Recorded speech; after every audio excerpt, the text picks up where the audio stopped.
Good evening. Time having arrived. It's Tuesday, November 17th, 2020. It being 7 p.m. We will open up the Brockton School Committee.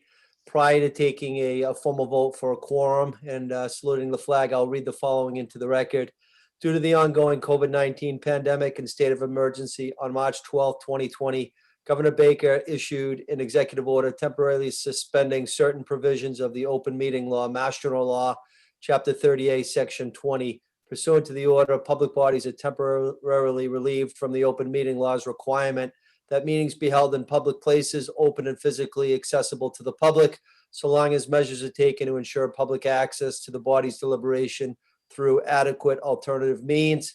This meeting tonight will be held and will be accessible to the public via Brockton Community Access, Brockton Public Schools website, which is www.bpsma.org, YouTube, and Comcast Channel 12.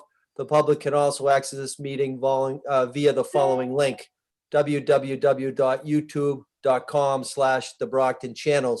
I will now take a roll call vote to establish a quorum for the meeting. Chair Sullivan says yes. Vice Chair D'Agostino. Yes. Ms. Azak. Yes. Mrs. Mendez. Yes. Mr. Minicello. Yes. Mr. Rodriguez. Yes. Mrs. Sullivan. Yes. Mr. Sullivan. Yes. We do have a formal quorum. I will now rise and salute our American flag. I pledge allegiance to the flag flag of the of the United States of America, to the to the republic Which which stands stands one nation under God, indivisible, with liberty and justice for all. for all. Thank you very much, everybody. We are also joined tonight by our esteemed Superintendent of the Schools, Mike Thomas. I'll get right into the agenda tonight. We called the quorum, we established the quorum, we saluted our flag. Next agenda item is number 2, which is hearing of visitors. I'm not aware of any visitors, Superintendent. Is that correct? That's Melinda. Are we just double check with Melinda? That is correct. No visitors for this evening. Thank Thank you you. very much. Thank you. We'll now go on to agenda number 3, which is our consent agenda. It's subsection A, B, C, D, E, F, G, H, and I. Are there any school committee members that would like to take that collectively or any that want to be taken out? Mr. D'Agostino, please. Mayor, I'd like to take out items B, C, D, E, and G. At the form of a motion. Is there a second on that? Second, A motion was made by Mr. D'Agostino, seconded by Ms. Sullivan. I'll take a roll. Sullivan, Chair says yes. Vice Chair, Yes. Ms. Azak, Yes. Mrs. Mendez, Yes. Mr. Minicello, Yes. Mr. Rodriguez, Yes. Mrs. Sullivan, yes. Sullivan. Yes. Hereby passes. So what becomes before us right now would be A, F, H, and I. Is there a motion to take those collectively?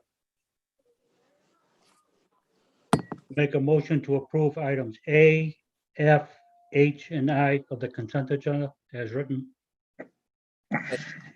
Second, Thank you, Mr. Sullivan. There's a second on it. We'll take a roll call now, which is Sullivan, Chair says yes. Vice Chair, Yes.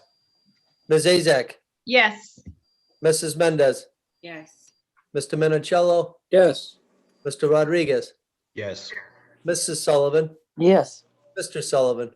Yes, Unanimous. A, F, H, and I have been confirmed and passed unanimously. I'll now open it up to Mr. D'Agostino, the Vice Chair, relative to the matters he wanted to take out. Thank you, Mayor. I have a report of a couple of our subcommittees that I want to go through. Unfortunately, these months where we only have one meeting, this stuff does kind of stack up on us. So the report of the October 13th, 2020 Policy Subcommittee. The subcommittee met with 3 items on the agenda: review of current COVID-19 metrics, discussion of remote and hybrid learning model, and any other business. So Mayor Sullivan gave us a COVID-19 update as of that date. It was estimated, remember this was back on October 13th, it was estimated that the next day we would end in the 10 plus range. The committee had an opportunity for some questions and answers on this item. And then some of the comments led to a discussion that the superintendent would have the team put together a 25% reduction plan, that there were 1,500 students signed up to stay full remote. A recommendation made to focus on possibility of creating new plans and focus on special needs and younger students and slowly bringing them back, possibly after the first of the year. Mayor Sullivan suggested staying the course through the first term. Then we needed to take into account students that are struggling and think of both sides, considering social emotional support, knowing this is obviously these are not easy decisions to make. Also discussed was another survey that was being worked on by Jess Hodges, our Chief Public Relations Officer, for students, teachers, and staff. We also asked to begin a deeper dive into the data, and the Board of Health was going to work on that with us, and specifically help us with some numbers on how many students that attend the Brockton Public Schools may have been affected by COVID. And then the committee would work together to put a plan together for the safety of our students, teachers, and staff. Policy Subcommittee voted to move to Wednesdays, because at that time, Wednesday was the day that the state number would update. And so we were moving our policy meetings to be on the same day. There was no other business for that meeting. Moving along.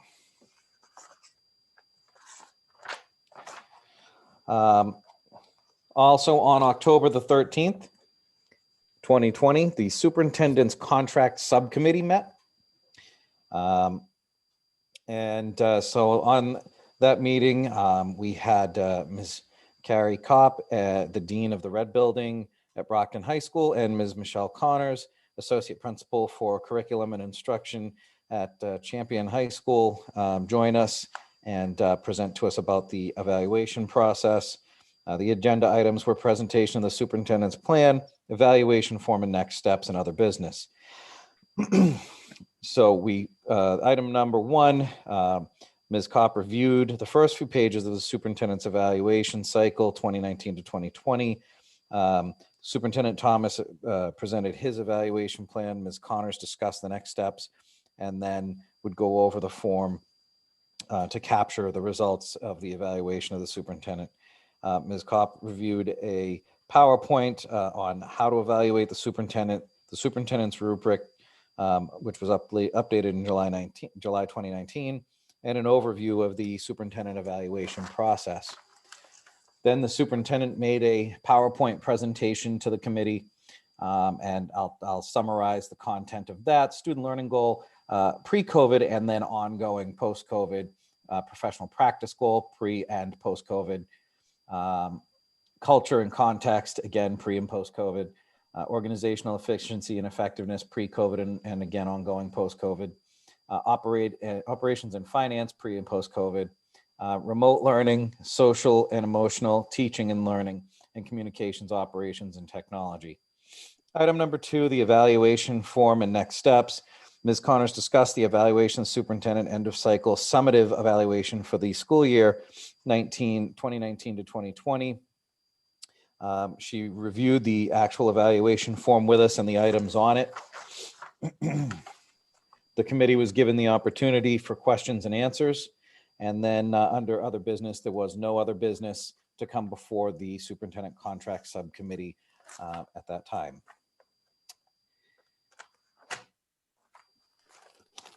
Next was the October 28th curriculum subcommittee meeting, October 28th, 2020.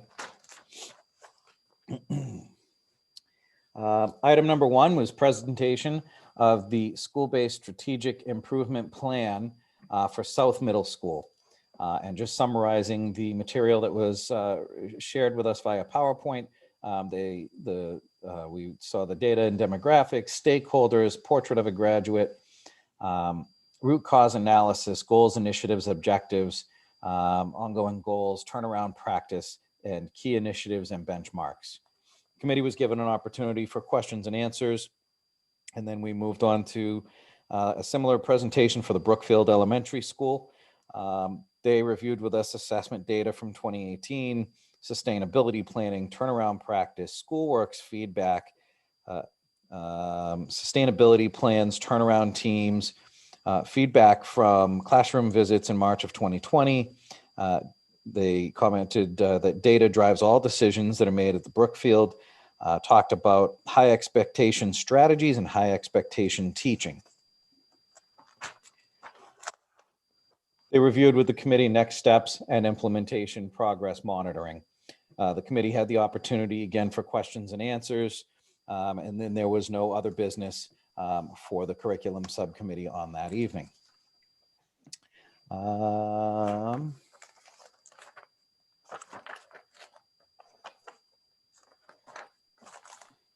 Okay. On October 28th, we had a policy subcommittee meeting, and we reviewed current COVID-19 metrics. Dr. Herman gave us an extremely in-depth PowerPoint review of the COVID-19 metrics. Again, I'll give a very brief summary of that. I won't do it near justice. It was very informative. It was the deep dive that we had asked for, and he really went above and beyond. We looked at the data tracker nationally. We looked at Massachusetts numbers since the beginning of the pandemic. We talked about the dashboard and compared from August 19th forward to that current date of October 28th. We looked at the percentage of COVID positive tests in Brockton, hospitalization in Brockton. We looked at average age of cases, average age, average age of cases, average age of deaths. Looked at a deeper dive into the school age kids and what those age groups broke out with. We looked at cases per week, cases through October 26th, pediatric cases. At that point, there were 302 school age cases. Again, we spent some time on a deeper dive right to the elementary level, middle school level, high school level. We talked about some missing data that unfortunately hasn't been collected and would have been nice to have. Looked at ethnicity and race data. Again, it was a very in-depth look at the numbers so far. The committee had the opportunity for question and answer. And then we moved to item number 2, discussion of remote and hybrid learning model. The superintendent gave us an update and did let us know that they were in the process of trading out some of the older teacher laptops to the newer devices, and that a lot of our students already have. So the superintendent also commented that when we're ready to go to a hybrid model, that there'll be a lot of challenges and there'll be a lot of planning involved in doing that, and he would begin that work with the BEA, so that when we're ready, a lot of that work's already in motion. Item number 3, special education and high need student return. There was a discussion and presentation regarding that from Ms. Wolder and Ms. Lori Mason. Then we talked about the automatic failure policy in the high school and middle school levels. Item number 5, attendance. We talked about attendance for extracurricular activities, as some clubs are starting to begin virtual meetings for their clubs. Talked about issues with student laptop cameras, and the superintendent discussed that he would make sure that our COVID addendum is being enforced.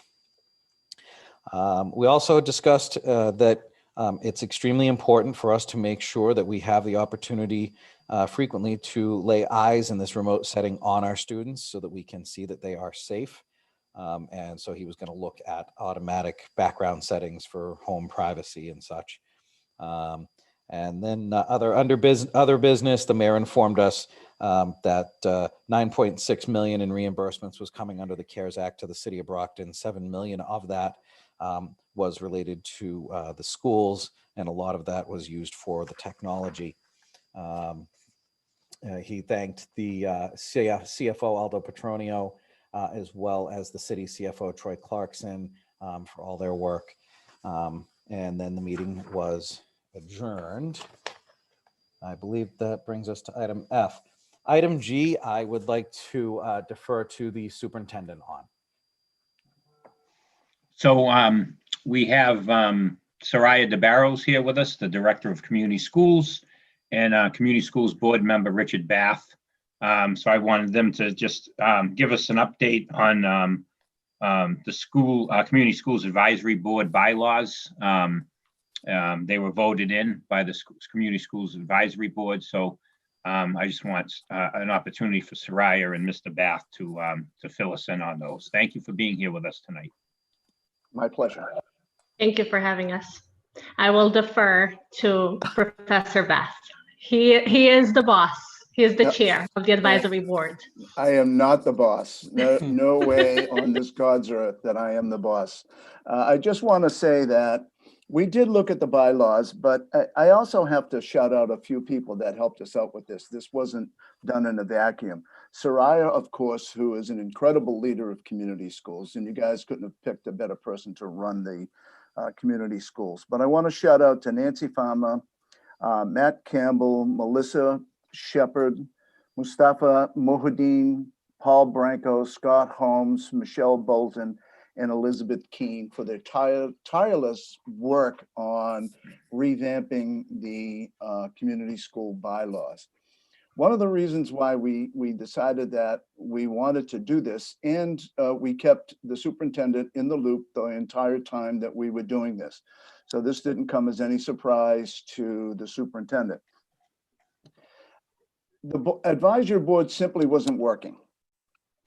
People were not showing up to the meetings. We were struggling to get a quorum. We just didn't think that the advisory board was functioning the way it has way in the past. And this is even pre-COVID. Now, during COVID, everything kind of stopped. So what we decided to do was to revamp and go smaller. And smaller we thought would be better. And to do what community schools does better than any other organization, I think, in this city, and that is to create partnerships. I've never seen a group of people to create partnerships the way the community schools does. So what we decided to do, we made about 11 changes to the bylaws. And the most significant change that we made was to Article 3 membership, and you've got it in your packets.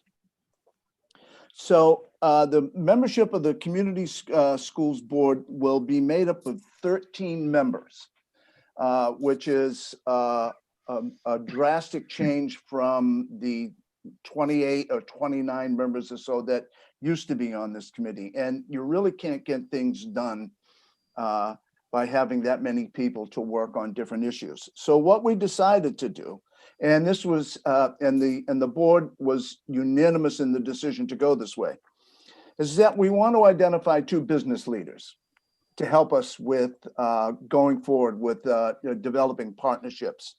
We wanted to also involve the clergy. The one commonality in the city of Brockton, since I've lived here since 1986, is that the church and the clergy are the commonality and the faith-based influence in this city. And so why not have them as members of the advisory board for community schools, because we are servicing their community. We thought we would have a higher education representative because we do a lot of work with Bridgewater State. Why not bring them into the fold and to help us out with that? We also wanted to have 2 nonprofit representatives, 2 501c3s, to come in and help us with maybe fundraising and do whatever. The other thing that we thought that would be a very good addition to the advisory board is a student representative from Brockton High School, a junior. So that junior would be identified, come on board as a member of the advisory board, and then stay out through their senior year. And then another junior rep would be identified, in which the senior rep would train that person and work with that person. So there would be a smooth transition at the student level. And then lastly, we thought law enforcement would be a good representative, somebody from the police department. The other thing that we wanted to make up the 13 members, it would include the 2 school committee people, okay, 2 representatives, a school department representative, that would be the superintendent would appoint that. And then what's missing here is that we decided not to go with a member of the city council, but rather go with a person to be appointed by the mayor to serve on the committee.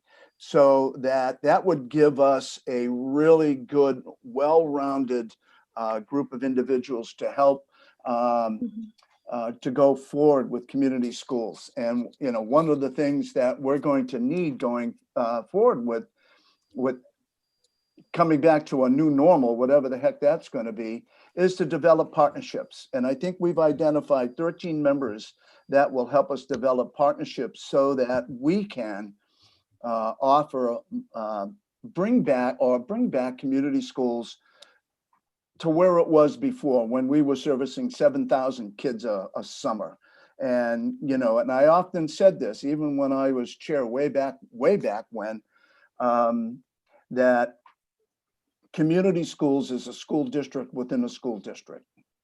The number of students and families that community schools services is probably larger than, I would suggest, a lot of school districts in the Commonwealth of Massachusetts. So, and they do a really good job. So what we need to do is to make sure that we can commit to sustainability of this valuable asset in the city and in the school department. Now, we've made some other changes in here, and if you want me to go over them, I will. It's just, we cleaned up language, and, you know, we put in ex officio members, that people who had served as chairs of the committee, of the advisory board. We don't want to lose their input. What we want to do is to make them ex officio members, so that they can come on board, come to the meetings and do whatever and offer input. Okay. And then we also are going to maintain what we call emeritus members. Now, the reason why I got voted in as chair, aside from the fact that nobody else wanted to do it, is the fact that I was an emeritus member of the board, because I had chaired the committee years and years and years ago. And so we figured that would be continue that practice, so as to bring all of these incredible minds together to aid Soraya and her team in making it even better than what it is, if that's at all possible, because I tell you, it doesn't get any better than Soraya DeBarros. So I would be happy to entertain any questions and defer to the real boss in this, which is Soraya DeBarros. So I didn't want to go over all the red that's in there. The other things that we did in the bylaws are language improvements and clarity. So if you have any questions, please feel free to ask. Mr. Bath, thank you. Soraya, thank you so much. I think this is long overdue, and that was a great summary, Richard. So thank you. Are there any members of the school committee that have a question for either Mr. Bath or Ms. DeBarros? Mr. D'Agostino, any questions? No, sir. Okay. Mark, really? Mark, no questions? Mark, before we move on, can I just say one thing? I want to thank every member of the school committee and Melinda Campbell and Mike Thomas for supporting my appointment as a lifetime member of the MASC. The vote came through during a long conference, and I was voted in as a lifetime member of the MASC, which means that I've already been in touch with Glenn Kuchar, and we're talking about assignments to help Brockton out and whatever. But I wanted to really thank you from the bottom of my heart, because as you know, and Michael can attest to this, so can the mayor, the schools have been a very important part of my life since I moved to Brockton all those years ago. So I want to thank you guys for doing that for me. I really appreciate it. Richard, thank you for stepping up and doing this. And it's important to have you as a lifetime member be the voice for Brockton. So we're honored to have you do this for us. And as you know, I'm not shy to be the voice of Brockton. Absolutely. That's why you're the best person for it. We really appreciate it. Well, thank you. And just one other thing, if you guys approve this tonight, the bylaw change, then that will kick in phase 2, which is we are in the process of we want to start the process, not until after the first of the year, of developing a strategic plan to go forward with the community schools. And getting all of these folks on board would be an absolute boon to developing a really solid strategic plan for community schools and aiding Soraya in the job that she does. So thank you. Thank you. Thank you, Mr. Bath. Thank you, Soraya. If there's no questions for either the invited guests, I'll entertain a motion. And Mr. D'Agostino, I believe it was B, C, D, E, and G that we took out under consent agenda. So with that being said, would you consider a It was motion? F. I'm sorry, it was B, C, D, F, and G. At least I hope it was. Okay. F. I have new glasses. I broke my other one, so I can hardly see in these things. So I'll entertain a motion then. Motion to approve items B, C, D, F, and G. Second. Motion on the floor was properly seconded. We'll now take a roll call. Chair Sullivan says yes. Vice Chair D'Agostino. Yes. Ms. Azak. Yes. Mrs. Mendez. Yes. Mr. Minicello. Yes. Mr. Rodriguez. Yes. Mrs. Sullivan. Yes. Mr. Sullivan. Yes. Hereby passes unanimously. Thank you. Thank you, Mr. Bath, for your public service. Thank you, Soraya. Thank you. We'll now go on to. Soraya, congrats, babe. Thank you, everyone. We All right. appreciate it. All right, bye-bye. Thank you. Have a good evening. Stay safe. Oh, we will. Same to you guys. So we're going to go on to agenda item number 4 now, which is the report of Superintendent of Schools, Mike Thomas. Mike, the floor is yours. Thank you, Mr. Mayor. First, I'm going to hand it back to you to give us a COVID-19 update on the current metrics. I know that we'll be inviting Dr. Herman back soon to update us, but if you could give us the current update on the numbers. I sure would, but could we, I should have done this at the beginning. If we could just take a moment of silence. The city lost a great Brocktonian, 1950 Brockton High grad, the grandmother of a former school committee member, Brett Gormley, Gloria McDonald, who raised 6 kids here in Brockton. She was a neighbor of mine since I was taken home from the hospital in 1970. But why we need to remember Mrs. McDonald is after she raised her children, she spent 40 years serving the Brockton Public Schools as a paraprofessional. She was at the Plouffe Academy, she was at Goddard, and she was at the Davis. So if we could give our thoughts and praise to the McDonald family and Gormley family at this time.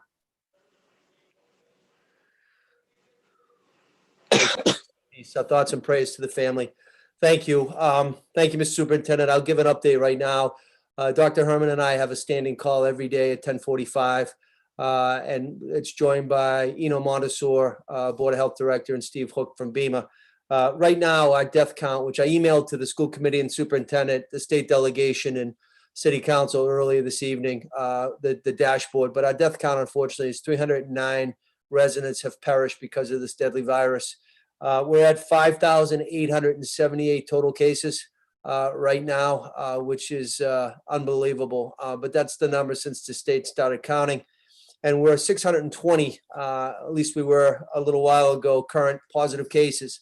I do want to share with you that every Monday and every Friday at 1 o'clock, I have a call with Kim Holland.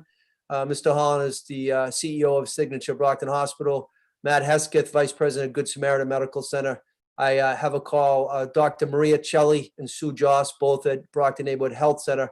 And then I have John Yazinski from Father Bill's Mainspring, along with Eno Montesor and Dr. Herman. And what is really scary is that all the hospitals have said to us that they're at full capacity right now. Very, very, very sick people at the local hospitals. The highest number since April. So we're in a deep red classification. Rick, Dr. Herman just emailed me now, and he is really stymied by the increase right now. It's just going up and up and up. So unfortunately, all I can say is we need to continue to work together collaboratively. Please, please, please just stay home for Thanksgiving. Stay with your immediate family. Please don't do gatherings. It's just not the right time. And that's where we are right now, Mr. Superintendent. But I know that Rick wants to come back as much as we want him. As I said, he's being applauded throughout the Commonwealth by DPH and MEMA for his deep dive on metrics and data. So we really have an all-star in Dr. Rick Herman. Thank you, Superintendent. Thank you, Mr. Mayor. Yes, having Dr. Herman as our consultant for obviously the city, but as well for us, the school committee has been huge for us. And again, our hearts go out to the families of Brockton who have felt the losses of COVID. And it's just, again, these numbers are devastating. And as we continue to look at these all the time, so we make decisions about school, which brings me to the second bullet, which is to revisit the reopening plan, just to give the committee an update. And I'm sure we'll talk about it later when we get into, again, the vote as far as going past November 19th, obviously was the original date that we would come back to school. Obviously, that's not going to happen. But I just wanted to let the committee know that the district design team, which is made up of educators, teachers, administrators, counselors, executive team members, principals, Kim Gibson from the BEA, and I'll also will be meeting with community members and parents as we continue to plan. Again, we're not ready to return to school because of the numbers, but we have to have a plan in place. We are working on the reopening plan that we submitted to the Department of Ed, and tweaking that from learned practices across the state for like a hybrid model. We'll continue to tweak that, work together with our educators, with the unions, and whenever we are ready to return hybrid, we'll be ready, and we will have a good plan in place and learning from the districts across the state who are in hybrid models. So I just wanted to let the committee know that. We know the importance, and again, we can't understate that, it's, how important it is to have our students back into school, especially our students with disabilities and our youngest learners. We all know that. But again, we make decisions based on the safety for all students, staff, and their families. But we will continue to plan and continue to talk about the importance of, getting students back into school, not only there's no substitute for in-person learning, but also for the social and emotional needs of our students. But again, we continue to look at the metrics, work with the mayor, work with Dr. Herman, and we'll continue to do that. And again, in the best interest of safety and health for all. So I want to thank the committee, for all the work you've put into this, and how much you listen to Dr. Herman, and we make decisions, obviously, in the best interest of health and safety. So I want to thank the committee for that, and just let you know that we'll continue to work hard on a hybrid plan. That's the best it can be whenever we're ready to move into that plan. Thank you, Mr. Superintendent. Any questions for the superintendent this time about the statements Mike just talked about? Seeing none, we'll move on. So next is really good news. It's actually great news, and we talked about it last week, is the award that we received from the Nellie Mae Foundation around equity, diversity, and inclusion. And I look forward to talking about this at the subcommittee that we have coming up, Subcommittee of Diversity, Race, Inclusion, and Equity, and the importance of us building the Office of Equity, Diversity, and Inclusion. And that Nellie Mae grant will help us start that work, start opening that office and expanding it as we move forward. So I want to thank Sharon Wolder. I want to thank Karen Watts. I want to thank also Sharon's Diversity Task Force for working so hard on getting this grant submitted in time. It was a quick turnaround. They put a lot into it. And another reason that we received this grant is because of the work that Sharon and her team have done around equity and diversity, and also our HR department that has worked with grants from the Department of Education and have around equity, diversity, and also building diversity amongst our staff. So they played a major part also in this role. And again, commitment to our unions to working together to make sure PD is being done. Yesterday, we had a district-wide professional development on diversity, equity, and inclusion. It was led by Dr. Amina Pilgrim, a Brockton resident, professor at UMass Boston. Her and Manuel Fernandez, who is a Brockton High graduate and a headmaster at a school in Cambridge, a middle school. Both of them have done extensive work around equity and diversity professional development. Yesterday did a training for the entire district. We did it through Microsoft Teams. It went very well. And again, we're happy to have them with us. They also helped us and consulted on helping us apply for the grant. And Manuel is also a member of the Nellie May Foundation board. So we really appreciate their support and their help with us getting this grant. And you met them at one of our, they Zoomed in at a school committee meeting, I believe it was last month. It was actually at the subcommittee. So they worked with us yesterday. So again, it's a great honor that I announced the Nellie May grant, and it's a huge win for the school department, for our students, for our families, and the community. Thank you, Mr. Superintendent. Thank you for everybody that worked on that. I mean, that's a game changer and it's greatly needed, especially during these times. So any questions for the superintendent relative to that matter? Seeing none, we'll move on. Next, I want to introduce Dr. Ethan Cancel, Executive Director of Accountability and Assessment. And there's a few other names in his title, but I'll just leave it there because it keeps it nice and simple. So Dr. Cancel is going to do he's going to report on STAR testing and the results of STAR testing. And you'll see these results, which show, they will reflect the shutdown. They'll reflect how schools were shut down. They'll also reflect the need for the Student Opportunity Act. You'll see these results and the need for us to make sure the resources come into this district so we can give our educators, our teachers, the tools and the things they need to move us forward.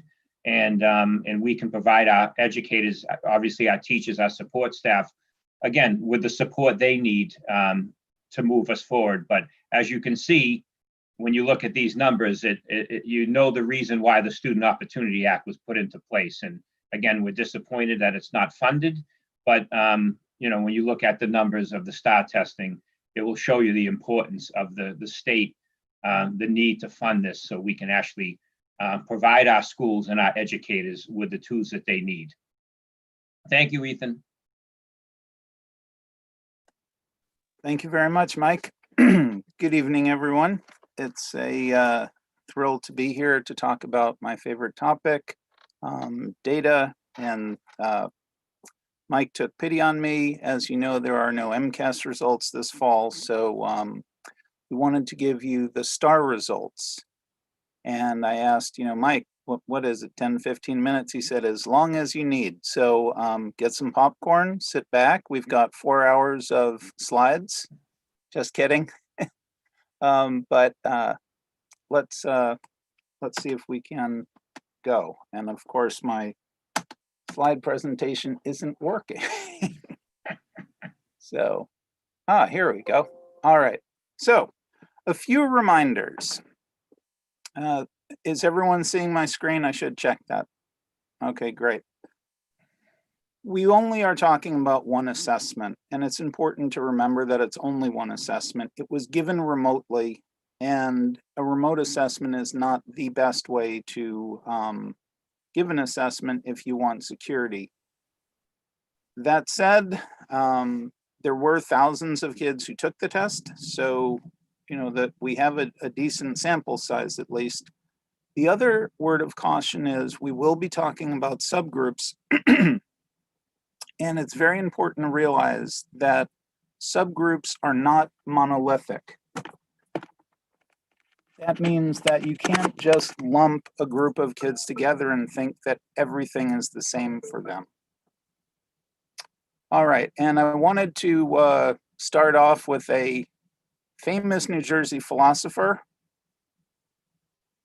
And this is my favorite Bill Parcells quote, which Mike has said plenty of times: "You are what your record says you are." So one of the things in showing the executive team our results, Mike said, this is where we are.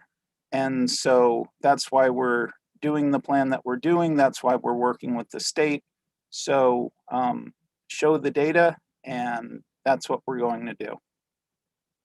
So it starts off with participation, and I'm happy to say that I'd made a mistake when I showed the executive team this morning. It wasn't quite accurate, but participation rates are pretty strong. As you can see, you have a high of 91 for the fifth graders.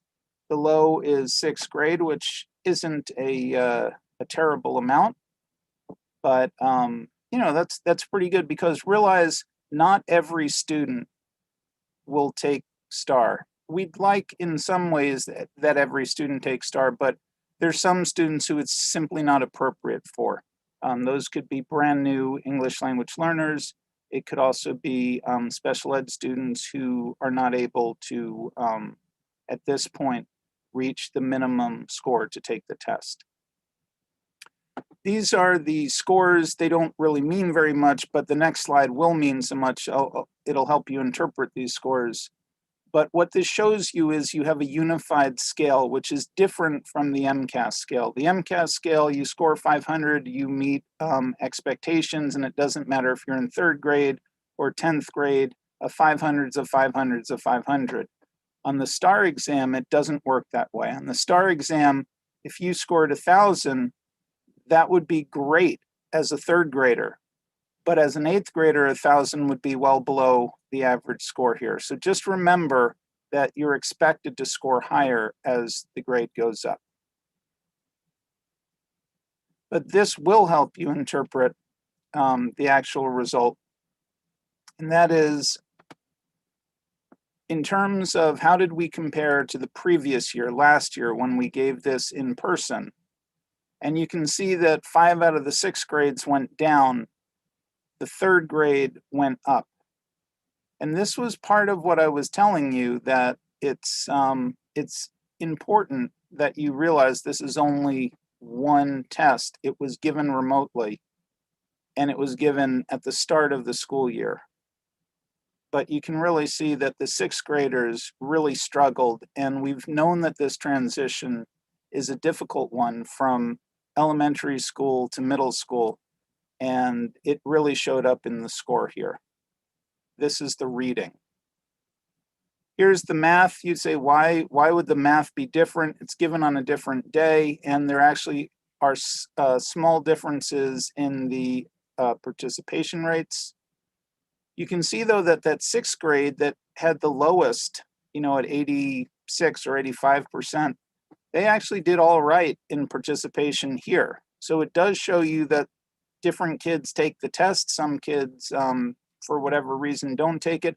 Sometimes it's a matter of an English learner will take the math portion, but they may not take the written portion, the reading portion. Here are the scores. Again, no surprise, it's the same unified scale. And here's the one that makes a lot of sense to you. It's the comparison. 4 out of the 6 average score in 4 out of the 6 grades, the average score went down. In 2 of the grades, however, the average score went up. So in 3rd grade and 7th grade, the average score went up. On the side, you see 8, 7, 6, 5, 4, 3. That's the vertical axis. That's the grade, and you can see some had gains, some didn't. Now, here's some possible explanations for the the gains. It's possible that some of the students viewed this as a group activity and received some assistance. This may be true, especially for the third graders. The third grade reading scores were also up, and it could be that older siblings or family members were assisting them. And it's also true that you're not supposed to use a calculator. It's possible that certain students at certain grades did, but you would think that temptation would be open for all grades. These are possible explanations. There are many others. Now to go into the subgroup analysis. And this is an important part of the analysis, so we're going to take our time going through it. We start out with the distribution of students, the different race and ethnic groups that the students belong to. The orange is the reading, the blue is the math. You'll notice they're very similar. They're slightly different because slightly different numbers of kids took the different tests. But by and large, the big takeaway here is, roughly speaking, 60% of our student population who took the test, 60% are African American students. Roughly 2% of the students are Asian. Roughly 18% thereabouts are Hispanic. 4.75% are multi-ethnic, and 16% are white. So that's what the breakdown is in terms of the student population. Now, in alphabetical order, here are the average scores. And this is for all grades. This is the big summary. We'll go into more detail later, but you see that there are substantial differences among the groups. Substantial differences. And that should make us right now take pause and say, that's a substantial difference. What might be explaining that difference? So that's the reading. You see that there's, anytime you see a gap of more than 20, that's a big difference. And so we do see gaps of more than 20. This is on the math side. It's very similar. Once again, it's alphabetical in terms of the groups of students. And you see that there are, again, substantial gaps. All right, so now we go down into the different grade levels and take a look at the same groups, but this time we're going to rank order them. So you're going to see that there are certain groups of students that are usually at the top, and there's certain groups of students who are usually at the bottom. This should be disturbing. This is problematic. This is not what we want to see, but this is what we have. We have the gap between the highest scoring subgroup of students and the lowest scoring subgroup of students is 53.4 points. That's a very large gap among third graders. You see that there's a 10-point gap between the Asians and the whites. You see that there's a substantial 20-point gap to the next group, and the gaps just keep growing. So that's what the reading gap looks like in third grade on an assessment that was given remotely, the first assessment of the year. In fourth grade, we see the gap is 57.6 points. In fifth grade, we see it's 48.3. And you see that sometimes there's a change in terms of who's the highest scoring and who's the lowest scoring, but it's not a very large change. Here's the sixth grade score, and you see that there's a substantial gap, 62.9 points. Seventh grade, 50.8. Eighth grade, 66.3. So the takeaway here is there are really large gaps among the subgroups of students in reading. We take a look on the math side and we see a very similar story. We see a 55.7 point gap. anytime, again, you're seeing more than 20 points, that's a large gap. So here we go. That's third grade. Fourth grade is 35.9. Fifth grade is 58.5. Sixth grade is 94.6. And that is worth looking at. Remember, the Asian subgroup is a very small subgroup to begin with. It's 2% of the population. So when you break it down into the individual grades, it's a small percentage of the population. And the Asian subgroup is substantially, the students in that subgroup are scoring substantially higher than the others, including the students in the white subgroup. So there's a very large gap there, but there's still a 20-point gap between the students in the white subgroup and the students in the African American subgroup. So it's the 94.6 may be overstating it because it's a small group, but there's still large gaps here. 53.7 in grade 7 is the gap. And in grade 8, you see 82.7. And again, you see that substantial gap between the Asians and the whites, and then, the Asian students and the white students, and then the rest of the students. Okay, so the subgroup gains, how did they do compared to last year? Now, this is an interesting chart because third grade in reading was one of the only grades that went up. And if you look at the African American students as a subgroup, the average gain was actually slightly negative. It was basically zero. It was, 0.1, negative 0.1. So that subgroup stayed the same, but the Hispanic subgroup shot up. Now, again, I cannot necessarily explain why from year to year one group does this or one group does that, but I think that's a reason to be relatively cautious about the data, because you'll see this does, unlike the average score, this jumps around substantially. Over here, you see that the two subgroups who are actually the largest in terms of population, African American students and Hispanic students, they both went down, so compared to last year. So it wouldn't be surprising that the overall grade went down. Some groups went up. So that's that. Fifth grade, everybody went down compared to the previous year. So every subgroup, some more than others. Sixth grade, one group went slightly ahead, two groups were more or less the same, and then one group was way down, the other group was down. So as you can see, and it's a different group, it's not consistent all the way through. And that's eighth grade. Some going up, some going down, some going substantially down. Here we are in math. Math, third grade was an overall gain, and you see some large score gains here and some modest gains. Fourth grade, there go the gains, but they're in the opposite direction.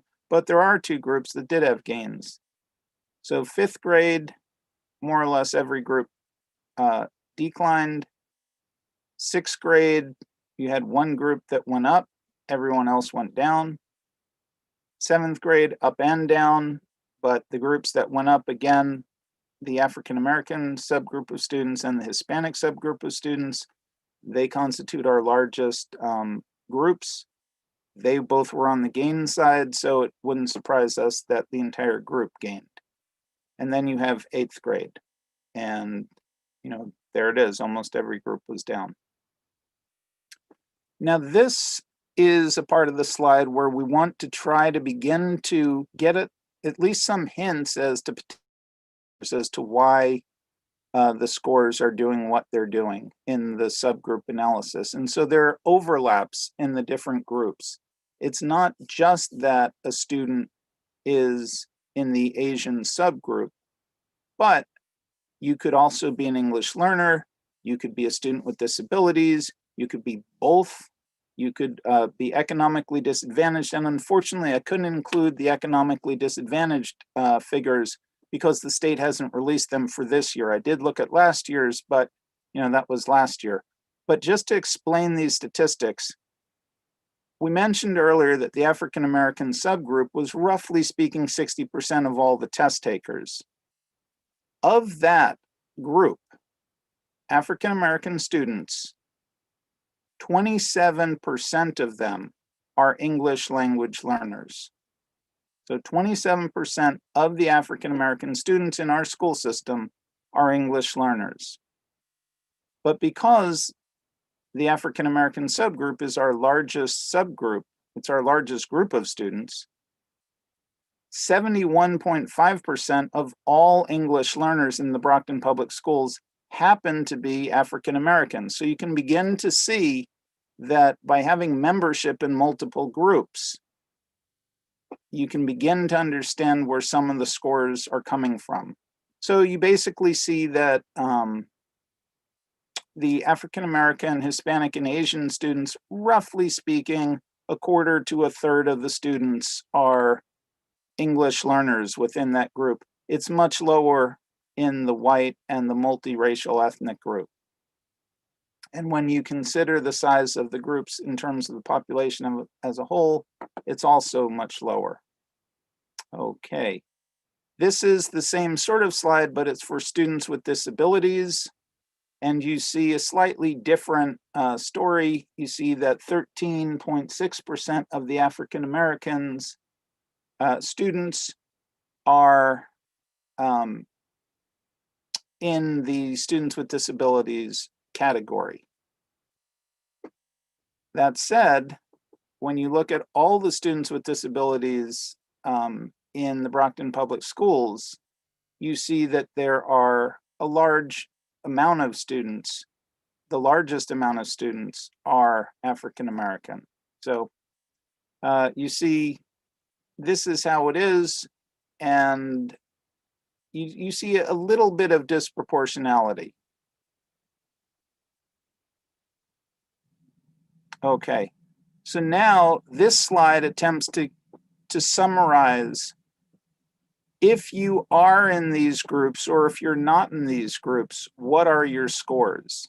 And what does that come down to? So it turns out, and again, I couldn't include economically disadvantaged, but roughly speaking, 65 or 66% of our students are neither English learners nor are they students with disabilities. And if you look at kids in the Brockton Public Schools who are not English learners and are not students with disabilities, their average reading score is 1006. If you look at students who are not English learners, but they are students with disabilities, their average score is 932.2. 12, roughly speaking, 12% of our population falls in that category. If you look at the English language learners who do not have students, who are not students with disabilities, you see that that's roughly 18% of our population. Their score is an 892.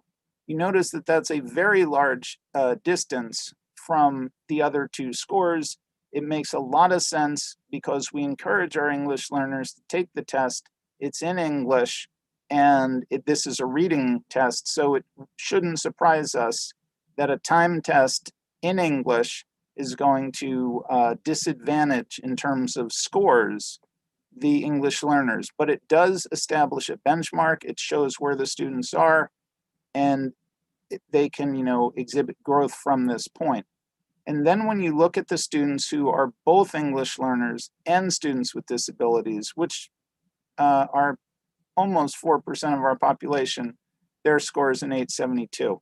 So there's 133.5 point difference between the students who are not English learners and not students with disabilities and the students who are both English learners and students with disabilities. You see the blue is for the math side, and you see a similar story. And the difference isn't as stark, but that shouldn't surprise us in a sense, because the English learner piece won't be as pronounced because it's a test of math. And yes, it is certainly in English, but it's less language intensive than reading. That's not to say it isn't language intensive, but it's less. So then the next question would be, okay, so you did that. How about you break it down within the racial subgroups and see how do these groups compare? Because it would make sense to say, we would expect if you're not an English learner, if you are not a student with a disability, more or less every student should more or less do the same. Now, it's true the economically disadvantaged that subgroup is not included for this year, but I did look at last year, and the answer is when you include that as well, there still are differences, and they look an awful lot like this chart. So you see the Asian students who are not English learners and are not students with disabilities score 20 points higher than the white students who are in the same category. They score, roughly speaking, a little less than 30 points than the multi-ethnic and racial group. They score 4 points more or less higher than the Hispanic subgroup of students, and they score, again, roughly speaking, 7 points higher than the African American subgroup. That is a slide or a chart that really gave me pause. If we look at the group of students, if we go over to the right, the group of students who are not English learners, but they are students with disabilities, we see the breakdown that we see. The score, again, it's substantially, the Asian students are substantially scoring higher. Their average score is substantially higher than the other subgroups of students.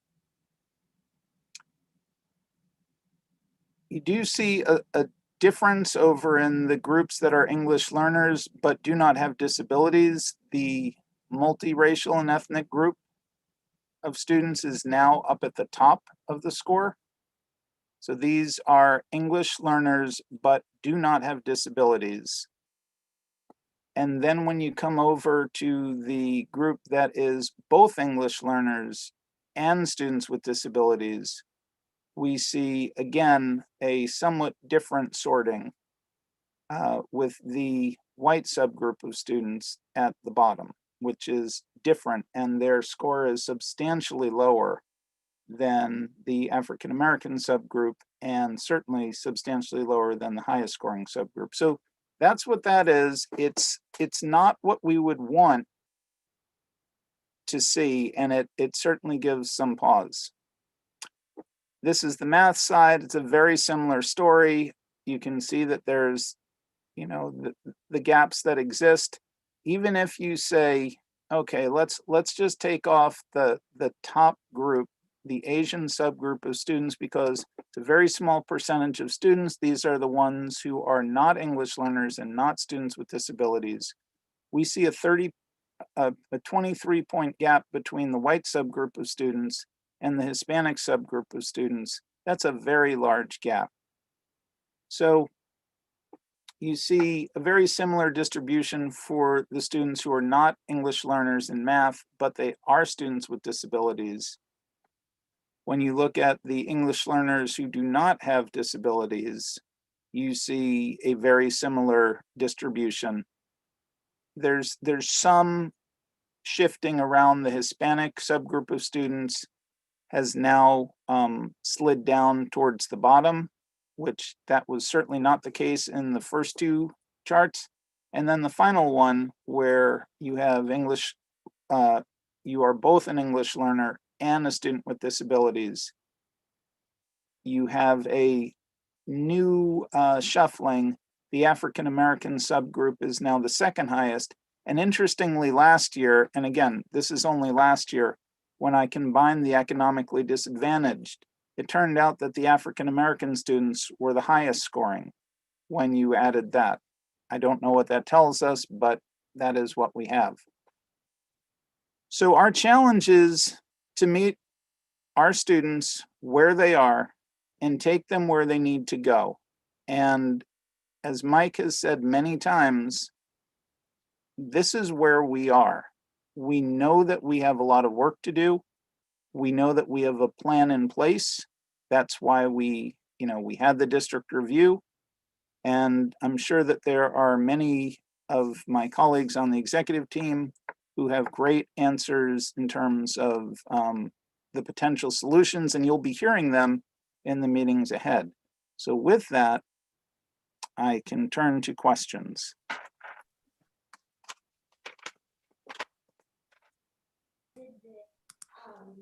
Thanks, Ethan. Any questions for Dr. Cancel on this matter? Any questions? Mayor, Yes, um, Mr. D'Agostino, please. thank you. Obviously, as you said, Dr. Cancel, a lot of these numbers are extremely concerning. I guess some of what I'm wondering, well, I guess the big question is, what do we do? Because this, obviously, we need to turn this around.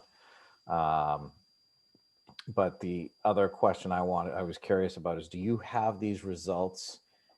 And can you, I know you don't have them handy, but could you get and look at these results back before we got into these years of all the budget cuts and layoffs and, all of that? I'd be curious to see what our results looked like at that point.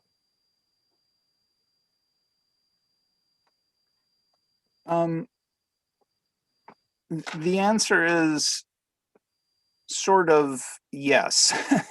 And it's sort of yes because the budget cuts, as we all remember, have been going on for a very long time. There was a time when Brockton High was lauded for its work on reducing the achievement gap. But what Mike and Sharon, who were, key players in that turnaround at Brockton High, said this morning, which I think is really important to remember, that was then, this is now. We don't have now what we have then, but we still have our students. Mm-hmm. And so, it would be nice. None of us wanted to have the budget cut. I would never envy a school committee person's responsibility cutting the budget. It's not fun. It's not what you want to do. And it certainly did harm to the district. But I think your first question of what do we do to change the trajectory for our students who are there in front of us now, I think that's where the executive team's focus is squarely and where it should be. So. Yeah, and I hear what you're saying. Obviously, like you said, we are where we are, and we have to take these results and forge a path forward. And so that was why I asked that first part of the question is, this is obviously these aren't the kind of results that I think any of us would view as acceptable.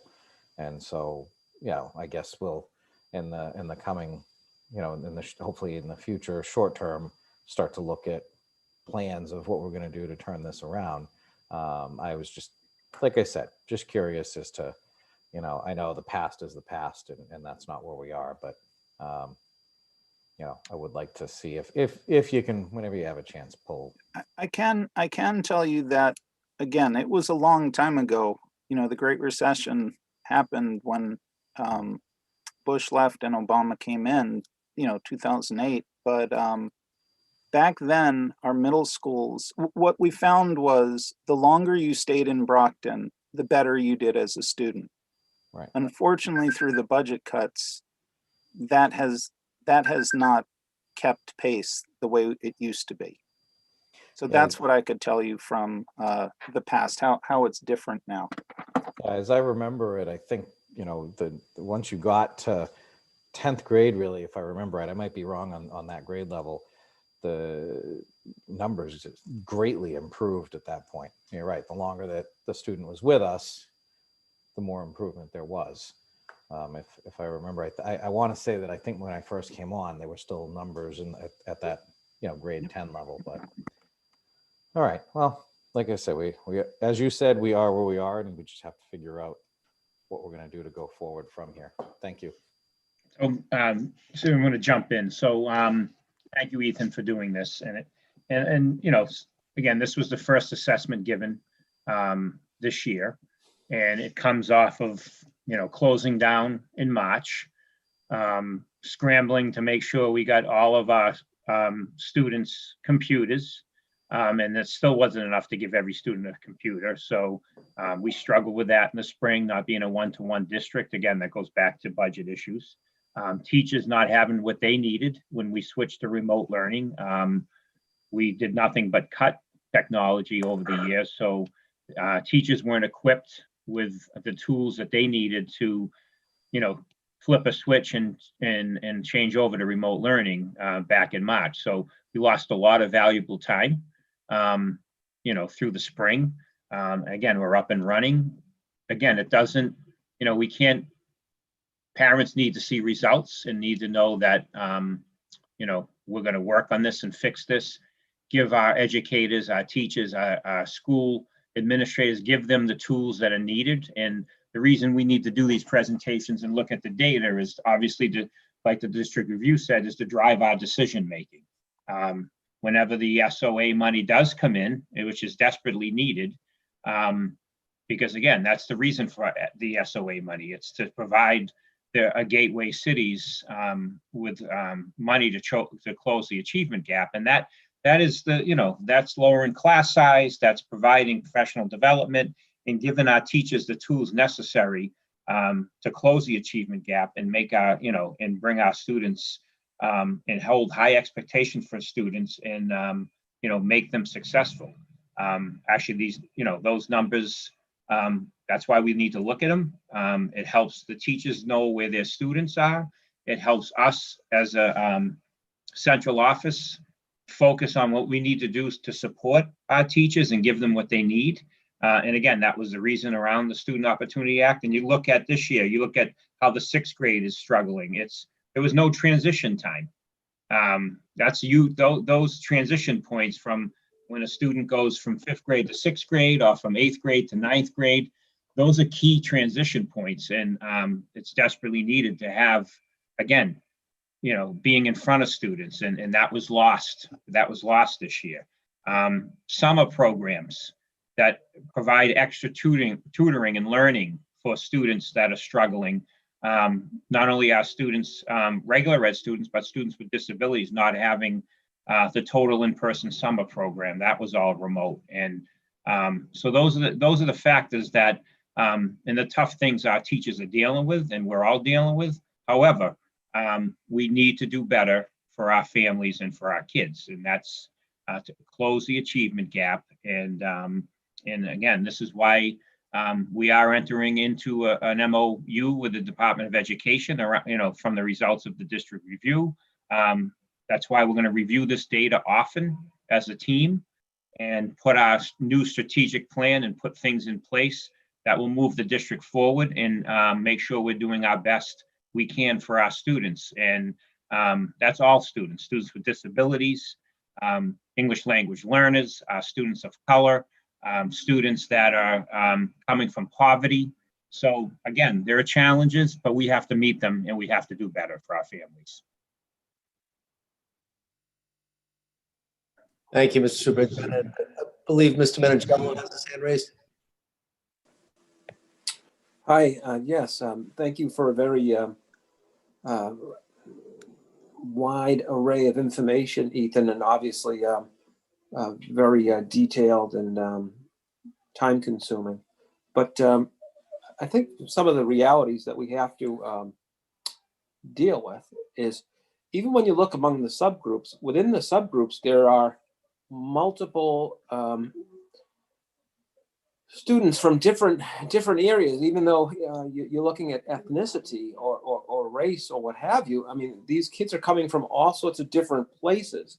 From yesterday to today, from 5 years ago to today, from 10 years ago to today, where we are. Every single year, we are gaining more and more English language learners, people coming from different places to Brockton, Massachusetts. And even with regard to the students that are doing better, today the new pencil is what we're looking at, the computer.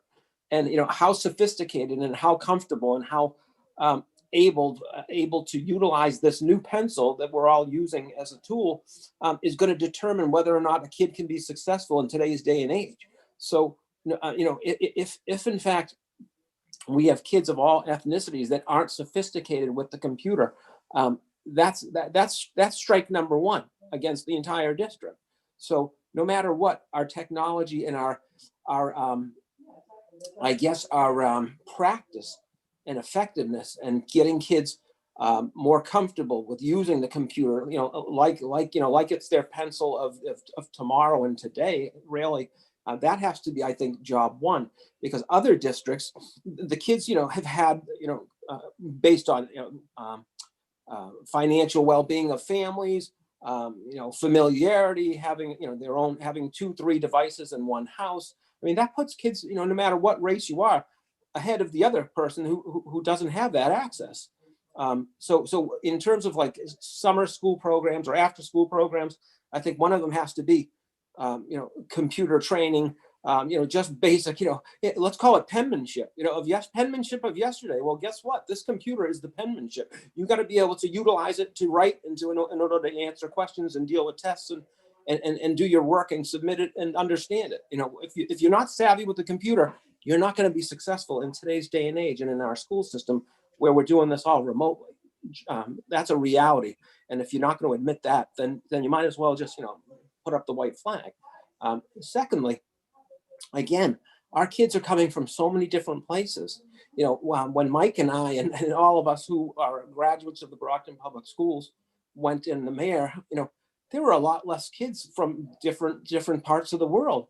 Today, I mean, kids are coming from everywhere. So you have to, I guess, tailor our system to, engagement, to be able to present materials that are going to reach that kid, so that student, that kid can understand the concepts in a way that is different from maybe an African American student that's been in Brockton his whole life, but yet there's an African American student that's come from a different part of the world.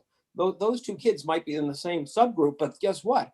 They're two different worlds apart in terms of how you're going to engage them and how you're going to present the materials to them. So really, it's like we have to customize and figure out a way how to customize and get curriculum to these kids in a manner, in an engaging way that they're going to latch on. And again, getting back to and latch on in a way that they can answer and be sophisticated enough to have this new pencil that they're using, be secondhand in order to be successful. So, the job is going to be tough. I mean, I guess, yes, we know what we need to do, but we have to do it. It seems like translating it in so many different ways in order to get and engage and reach our students. I shared with the superintendent last school committee meeting a tape that a special needs parent showed me. Her son, who's in the 5th grade, basically was sobbing and crying on his laptop because he just is fed up and can't handle it. This is a disabled student who is just so frustrated at home. The mother feels horrible, and she told me, please share this with the superintendent. It's this method of teaching for our severely disabled students, it does not work for them, and this was a sad picture of what I'm sure many kids in that same situation are experiencing. So, I mean, we have our work cut out for us, but I think we really have to understand that this this picture that we in the Brockton Public Schools have today is so different in terms of the population that we have, and in order to really effectively present, curriculum, technology in an effective way, is going to take a lot of work, and it's going to be so multifaceted and presented in so many different ways to reach all those kids and bring the tide up. The tide's going to be coming in all sorts of different directions at the same time in order to raise that boat up. So we're up for the challenge. We just need to understand that it's not going to be one wand in terms of how to get this thing done. It's going to like a little round golf ball, and there's going to be all sorts of dimples on it, and all those little dimples are different ways to get that material to that particular kid from that particular basically part of our city, and where they came from, and how they adopt and how they adapt and basically digest our curriculum. Here is going to be presented in a new number of different ways. So we're up for it, but that's the reality. There's not going to be one way to present this stuff. It's going to be presented in so many different ways to be effective for our student population that consists of so many unique and different students. So I think you made excellent points, which suggests that once again, not only do you appreciate my bad jokes, but you really do listen carefully to the presentation and make correct inferences. The idea that we need curriculum, absolutely, we need to review our curriculum. I'm sorry to say this because luckily Aldo's on camera, so if he has a heart attack, we can see it. But our chief academic officer, June Saban McGuire, has been saying this for a while. We have to review our curriculum, examine it. It's now a state requirement. Examine it for systemic bias and make it relevant to the students that we have now, not the students who went to Brockton High in the 80s or the 60s or the 50s, which quite frankly, we're still reading texts from that era. They're great books, but just of a different era. So I think that curriculum piece is huge. And I think the computer piece, and I need to emphasize this, the first step is to purchase the computers, which is a huge step, and then the connectivity. But the support for the teachers to become expert in using it, that's the real heavy lift. And I'm going to say this right now, my hat is off to the teachers. This was not the ideal way, a pandemic, to be forced to learn how to use stuff with we've really suffered because of cuts to support the teachers, and people have really done amazing jobs and put out just phenomenal effort. But that's something we have to invest very seriously in. And I couldn't agree with you more about it. It is the pencil of today. And the teachers and the students have to do it. And quite frankly, when Mike, June, and I, when we went to college and we learned how to, teach, it wasn't that. It was a very different world. And unfortunately, Ethan, the much younger people in education, much younger than I am, that even graduated 2 years ago or even last year, didn't go through a program to teach them to teach this way. So again, but that's the reason why we'll continue to do these presentations, because it helps us see what we need to do and the decisions we have to make, where we need to put resources so we can support our teachers, give them the tools necessary, not only the materials, but the training they need. And again, that's why to help us close the achievement gap. And that's the important to, again, data-driven decisions that are gonna support the educators in the classroom, where obviously the most important work is done every day. And now the classroom is obviously, like Mr. Minicello says, is different than it's ever been before. And we have to make sure we step up and make decisions that support our teachers that are doing that hard work and giving them the tools that are necessary to obviously continue to move our students, because our students are struggling. They're struggling with COVID. They're struggling with losing family members due to COVID. They're struggling with being out of school, with their mental health. So we need to do our best to support our teachers so they can support them. And again, that's giving them the tools that they need.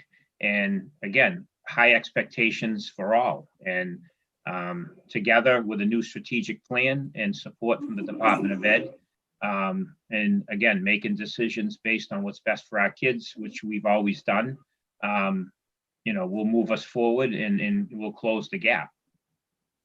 But it's going to be a lot of hard work, and it's going to be a lot of,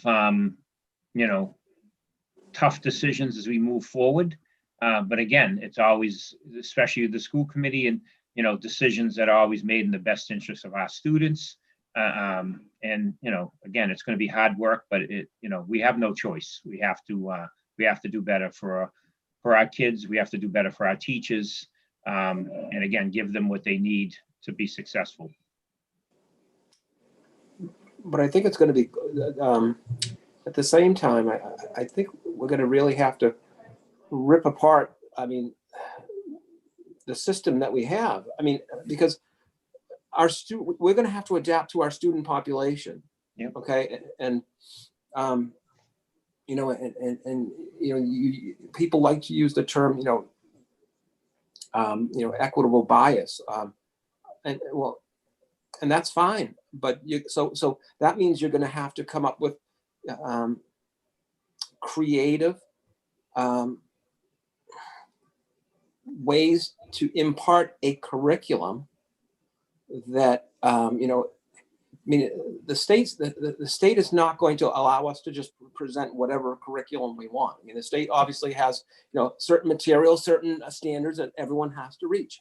So the question is going to be, how do we present that material in a way that can be digested, understood, in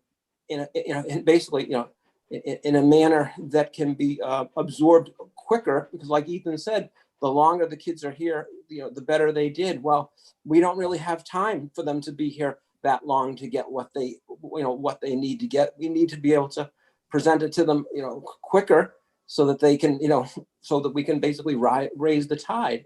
And that's fine, but understand there's going to be a lot of customization, because can someone just tell me our ELL population now, what our percentage is? It's what about, is it about like 60 something percent English language learners or? No, it's about, roughly speaking, 30%. Okay. Well, that's a third of our population. Yeah. That's a third of our students, right? So there's going to have to be, basically a methodology inserted in the system, revamped to effectively present, and so that those students can get what they need and move on to be successful. So you're not going to be presenting that material the same way you're going to be presenting to the to the other 66% of the district. So there's going to need to be customization, in order to really effectively present that material to that to that number of students that are in that are basically newcomers to the city and to the country. So we'll do it, but like you said, it's going to take a lot of hard work. But we don't have time to basically waste. The state seems to think that there's no excuses for this. Well, I guess not if you have the money to do it, but we'll figure out a way to do it. Thank you, Mr. Minicello. Cynthia. I think you're muted, Cynthia. Oh, no, I'm not. There you go. You guys hear me now? Oh, that was just Zoom taking me. Thank you. So Ethan, I want to say thank you for this presentation. And I know you emphasized it being remote and it being remote. This was like the first assessment, but I have to say this data is not surprising to me. coming from an educator in the district that I work in, it's very similar, where we usually see our Latino population and our African American or Black population usually in the bottom, and you're seeing the Asians and the whites usually on the top. And you see that in the district that I come from and different opportunities that they take about. I know in my school, I just had a recent presentation on National Honor Society and not being reflective of the actual population. So I had different questions, which a lot of people have already spoken and brought it down to surface. But what have been our different approaches, and what are our approaches where Asians and whites being the small percentage of they're doing well, right? So then how do we meet our higher percentages, our Latinos and our African Americans, Black students, and what can we do differently? And I know that Tom talked about, we got to dismantle, we got to reconstruct the system. And one thing that I know that the subcommittee, diversity, race, inclusion, and equity is going to push is making a policy. And you talked about June talking about this, Ethan, having these conversations. And I've had this conversation with Sharon myself, and having an instructional policy on addressing stereotype and bias in the curriculum. Because as you guys have already brought to surface, and from this conversation, you're noticing that whatever was working 30, 40 years for that population, right? I'm going to say how it is. It's very Eurocentric, right? Our school system in Massachusetts is very Eurocentric. So it's meeting some students where they are, but it's not meeting a lot of the other students, as our population, not just in Brockton, but the whole state of Massachusetts has changed throughout these years. So this is not just a Brockton problem. This is a state problem. But then bringing it back and taking accountability for our school system, how do we meet these approaches? How do we challenge teachers that, yeah, they didn't have that teaching program that some of you guys talked about, that some of these teachers are coming in 2-3 years, but how are we challenging those teachers that are so used to with their teaching methods to try to change their teaching methods, right? Because as a teacher, it's super hard when something you think it's working to completely change it. Very few people, and also hiring. I know we've talked a lot about hiring, but like research has shown that when, especially in the elementary ages, when they have a teacher that's representative of them, especially their race, their culture, they do so much better later on. They don't need to have that same teacher middle, high school, or college, but just having that 1, 2, or that principal in their elementary years is so critical for their success in later years. So I think these are conversations that I agree we should continue to have, but it's like, okay, we have these conversations, but then what are really our action steps and how are we getting there? So Ethan, once again, thank you. But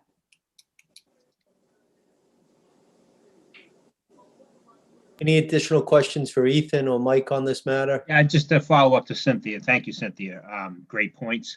And again, this is the importance. And I was on the phone today, or actually not phone, I was on Zoom today with our 2 liaisons from the Department of Education, who I'm meeting with every other week. The team will also be meeting with the school committee. I should have the MOU from Commissioner Riley's office by the end of this week that I'll put in Friday's packet. And that again is the MOU that will, the support from DESE comes with funding as well to support a new strategic plan / improvement plan that is going to, obviously, it's called Planning for Success. And it involves, obviously, the school committee, involves, all of our educators, our administrators, but also the community and the stakeholders to help drive the new strategic plan that, obviously needs to be in place by the end of this school year. So I can't stress enough, the how is going to be the work we do and what we put into the strategic plan and the blueprint that is going to basically move the district forward. And together, we're going to do that together. And I can't stress enough, in all those things that Cynthia just mentioned, the how we're going to do it is going to be that living document and not just something that sits on the shelf. And that is something that is going to be a lot of hard work. And it starts with, again, what are we going to do to support our educators who are doing the tough work every day? so they can obviously close the achievement gap and have the tools necessary they need to move us forward. But again, that's going to all be embedded in the strategic plan, and then it has to be put together by all the stakeholders. And again, it would be helpful that they finally do in next year's budget fund the Student Opportunity Act, so we can make some structural changes that we have to make. And again, have the materials and tools that we need to support our teachers. But that all has to come together in a new strategic plan that has to be put together by all of us. And again, it's basically, and me being number one, and obviously you do hold me accountable, which I need to be held accountable to make sure the strategic plan moves forward. Not only responsible for working to develop that plan, but it's my job to make sure that it's carried out, and our administrators and our teachers are getting what they need to be successful. And that where you obviously hold me accountable. And that's going to be through the new strategic plan. So, the timing of everything coming out, the district review, a new strategic plan, the MOU with the Department of Education, hopefully Student Opportunity Act money, that's hopefully all coming together.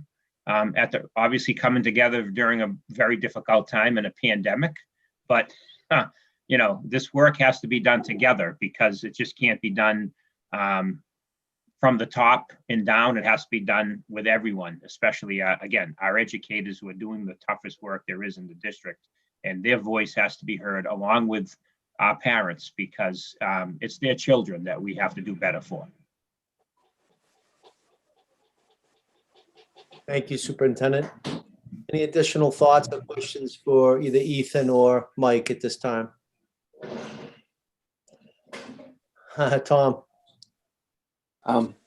I guess I just want to emphasize that the importance of computer training for our students.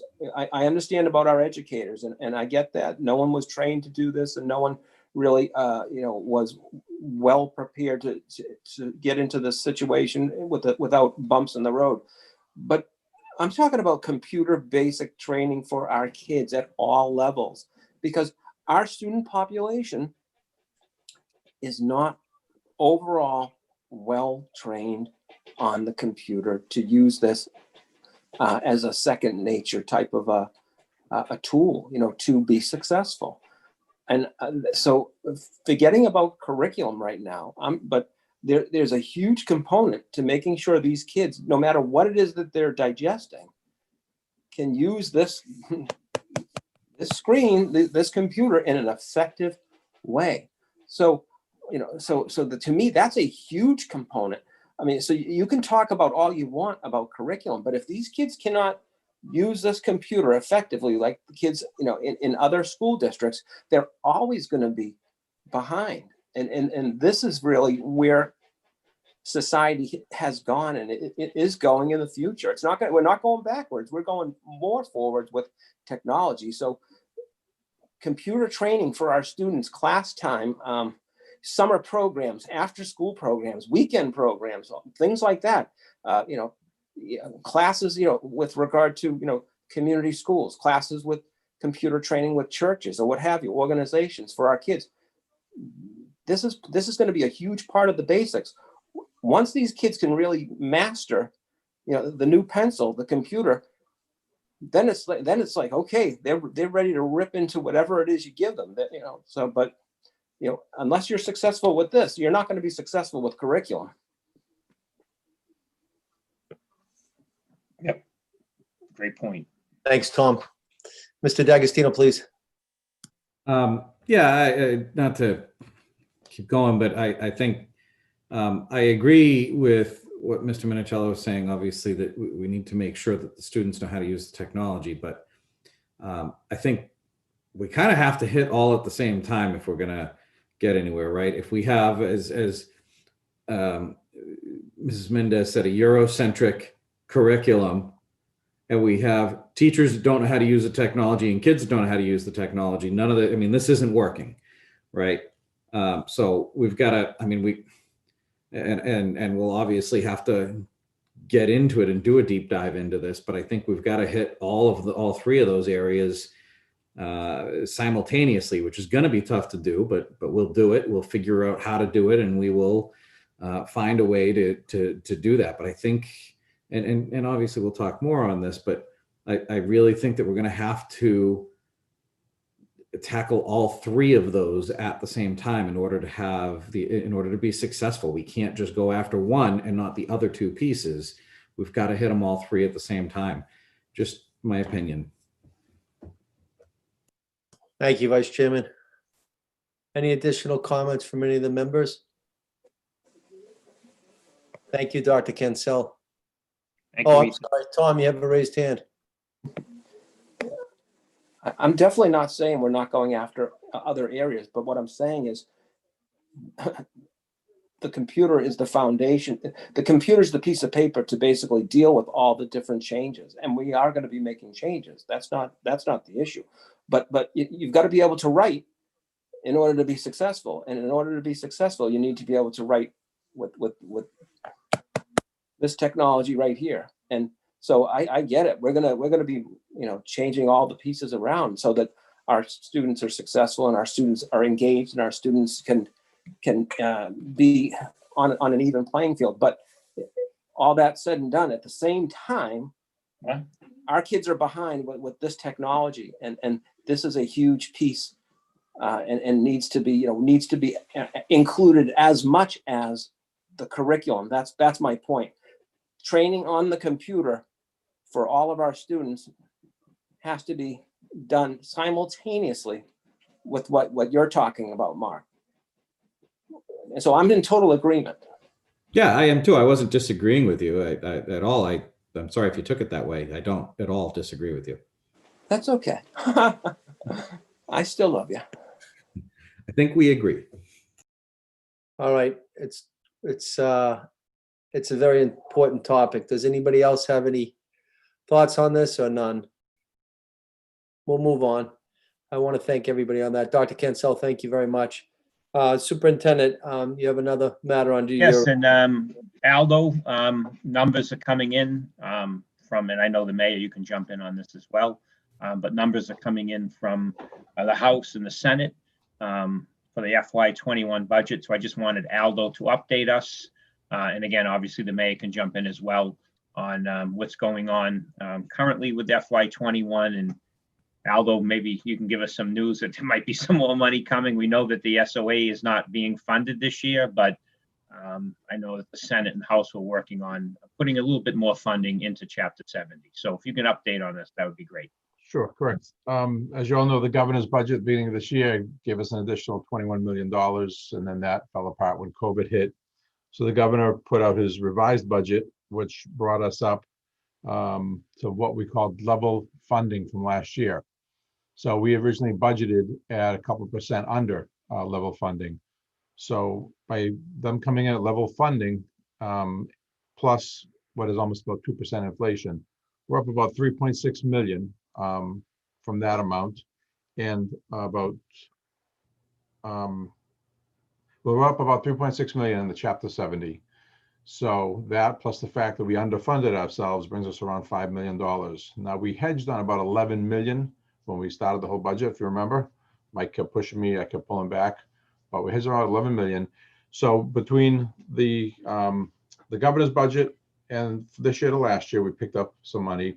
The House came out with their budget a little over a week ago. They added about another 744,000. They didn't add it to Chapter 70. They kept Chapter 70 the same as the governor, but they added it to the reimbursements on the charter schools. So in the past, as you know, we never really got our reimbursement. We got 100% reimbursement of the first students the first year, but we never got the tail endings on that. We're supposed to get 60% a year, 40% a year, a declining scale. We've never gotten that. So it looks like that's where they put it. So they added 744,000 to the budget, which is still, it's good. And then last week, the Senate took 100,000 of that away.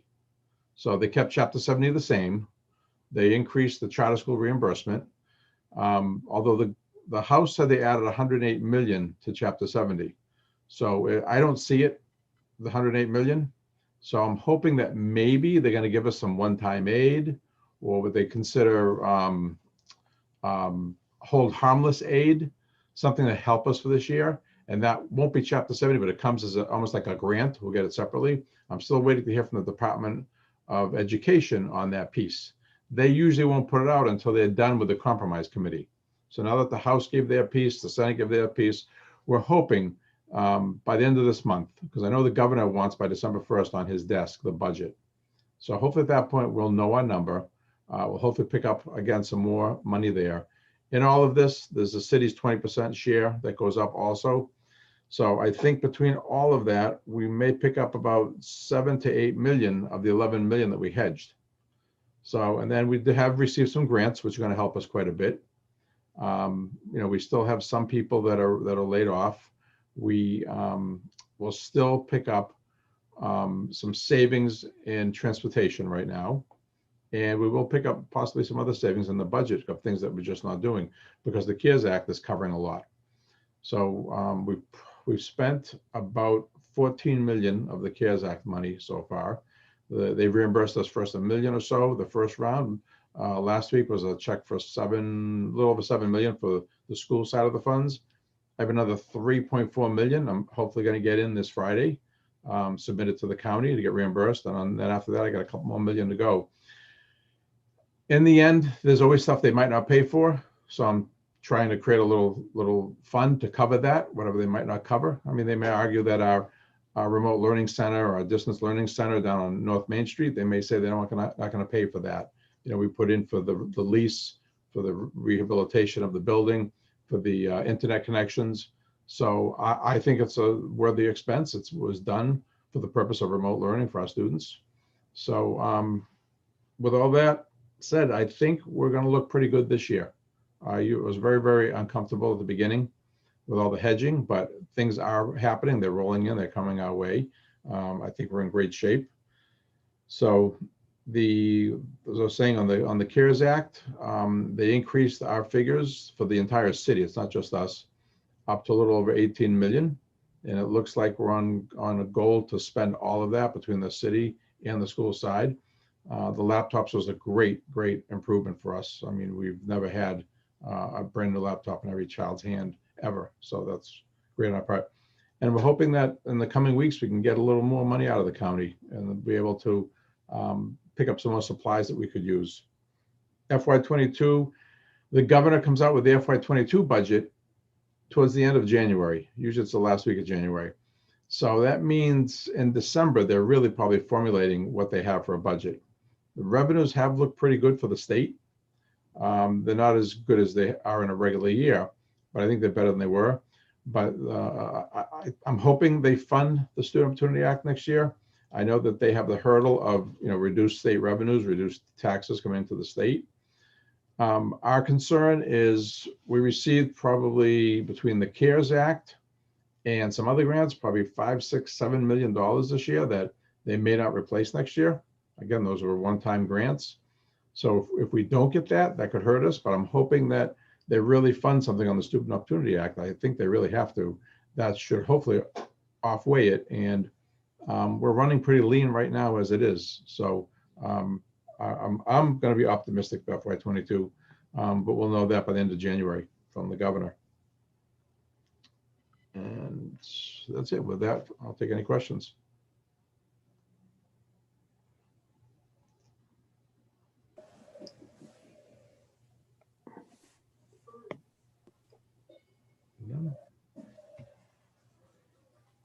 Sorry, everybody. I had to say goodnight to my youngest child. So back, although I think you gave a pretty good summary. We're not gonna know the hard number until, of course, the folks at Beacon Hill ratify it. But it looks promising, at least for to get through this year. FY22, again, I think Aldo's being a little more optimistic than I am at this time because I believe that we may see another shutdown in our economy because of the rising numbers of COVID. But we'll see. We have to hope for the best.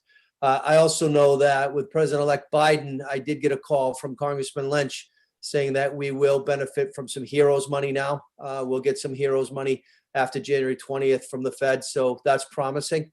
That's just supplemental funds, but that's great.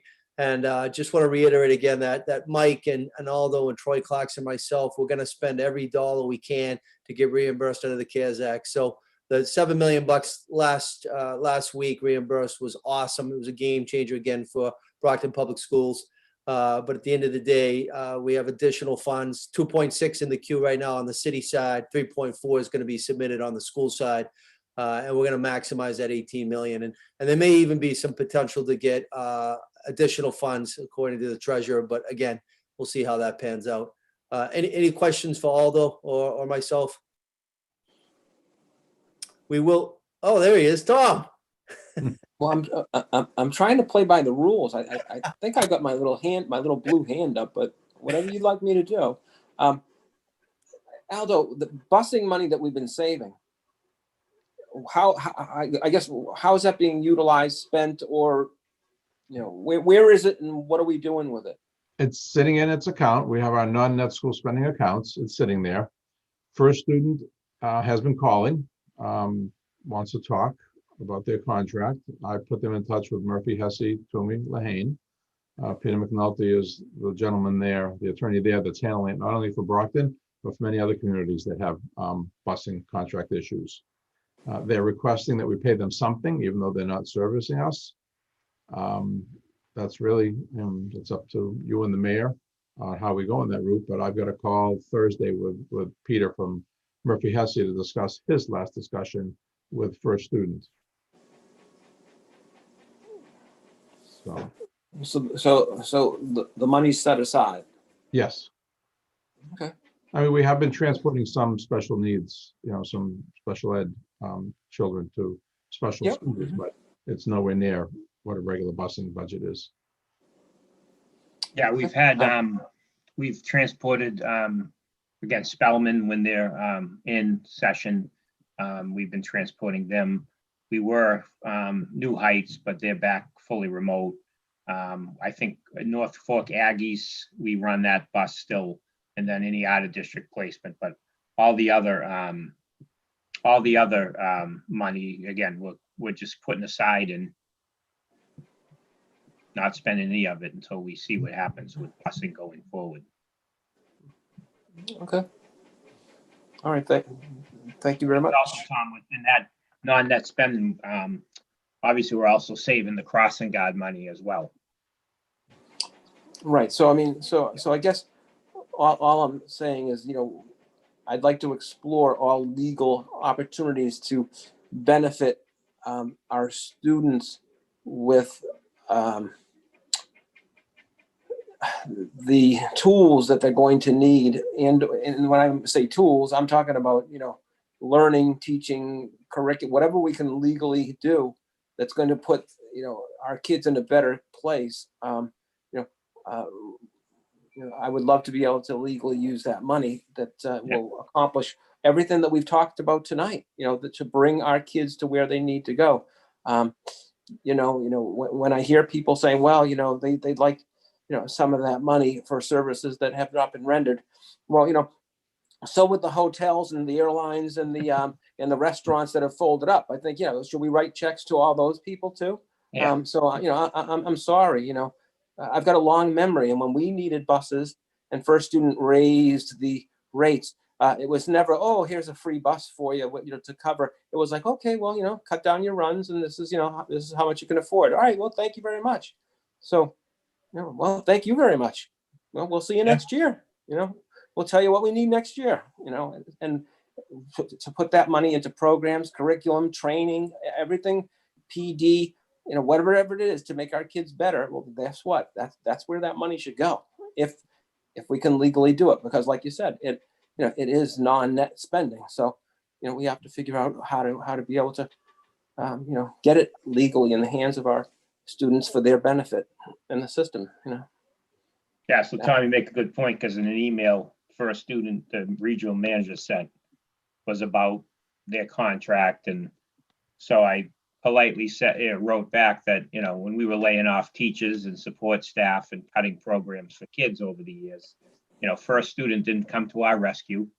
Yeah. They didn't save any jobs for teachers. They didn't save any programs for kids, and their contract never went down. It always went up. So again, our job isn't to save a company first. And actually, let's remember the company's first group out of Cincinnati, Ohio. that is a very wealthy company. And again, it's not our job to continue to support them for services not rendered. And again, Correct. they didn't support us when we were laying countless teachers and cutting programs for kids. When we had to cut middle school sports, first group didn't make a donation to keep it. Yeah. Point well taken. Thank you. Any additional questions about the budget? Just to remind members of the school committee, every other Tuesday, Mike and myself and Aldo and Troy, we have a call with the state delegation, the 3 reps and Senator Brady. So it will be this coming Tuesday. So we'll get further updates on Beacon Hill at that time, and we can send out some email information. Anything else on that matter? Nope, we'll move on then. It's referred, let me see. I told you I got new glasses. I can't see a thing. Items to refer to subcommittee. Mr. Vice Chairman, anything? Yes, I have a few items to refer to subcommittee. So a few members have asked if we could have another superintendent contract subcommittee to have some further discussions there. So I wanted to see if we can get that scheduled. I don't have a tentative date for that yet, but I also have dates for 2 policy subcommittees. So that would be December 1st and 15th. I was thinking maybe we could do that superintendent contract committee also on the 1st, since we'll be together anyway. If that would work for everybody. Does that work for everybody? It looks good. All right. So we'll do superintendent contract December 1. We'll do policy December 1, and then December 15th. Will that work for the next policy meeting? Any objections or any conflicts? And we'll get the time out to everybody when we get closer. All right. If that's all right, then that's all I have under subcommittee. I'll wait for the next item. Okay. Oh, Mike, Superintendent, please. Yeah, thank you. So items to refer, I'd like to refer the Nellie Mae grant to finance. Also, it will be, we'll talk about that at the, and I believe Cynthia, we have it, diversity, race, equity, and inclusion is scheduled for next week. Yeah, next week. Yeah. Mm-hmm. Okay, so we'll put the Nellie Mae grant on that agenda as well. But if we could also have a finance subcommittee meeting, so we can talk about the funds that are they're in that grant for the Office of Equity, Diversity, and Inclusion. So that needs to not only go in front of the subcommittee for diversity, but also for the to the finance subcommittee meeting. And then also I wanted to refer to have a safety, security, and transportation subcommittee meeting. So Dr. Cobbs can update you on the COPS grant and the expenditures through the COPS grant from that large grant we received, but also Aldo, the mayor, and Dr. Cobbs can update you on where we are for looking into purchasing our own buses and minibuses. So if we could have that meeting so we can get an update on that as well. Do we have a proposed date for that, Mr. Vice Chairman? Yeah, I was thinking, so we're going to do, we want to do the superintendent. Would the 8th work for finance, or is that too long? Do you want to move that to the 1st? It would be 3 on the 1st. No, that's fine. The 8th would be fine. Okay. All right. So maybe we could do finance on the 8th. We could do, well, I'm not the chair of security transportation subcommittee. Tim, you are, but would you want to do that on the 8th? Mr. Sullivan, I think you're muted.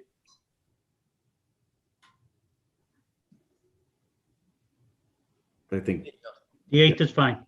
Okay. Thanks. All right. So, and we'll get the time, we'll coordinate the times and get that out. Maybe since we're having finance, Aldo, is he still with us? There he is.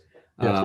You know, to Mr. Minicello's point about the transportation funds that are not being utilized, could we explore the process of maybe getting that money reallocated and to have, could you be ready to have a discussion about that on the finance meeting on the 8th? Would that be enough time? Sure. Might as well. Mhm. Vice Chairman, relative to the conversation that myself and Dr. Cobbs and Aldo will have about the fleet of buses, I would respectfully ask that the city CFO, Troy Clarkson, be invited as well. I think he would be able to add some value as well. Absolutely. We'd love to have him. And then, let's see. All right. So I think we got the subcommittees. Okay. Ms. Azak, please. Since we're actually scheduling meetings for the month of December, should we schedule an updated meeting, well, a meeting to get an update as far as the Keith Field from, we should have some kind of an update from our attorney probably by mid-December? Yeah, let me. All right. We're definitely going to have to put that outside of a Tuesday night. We're getting that's getting booked quick.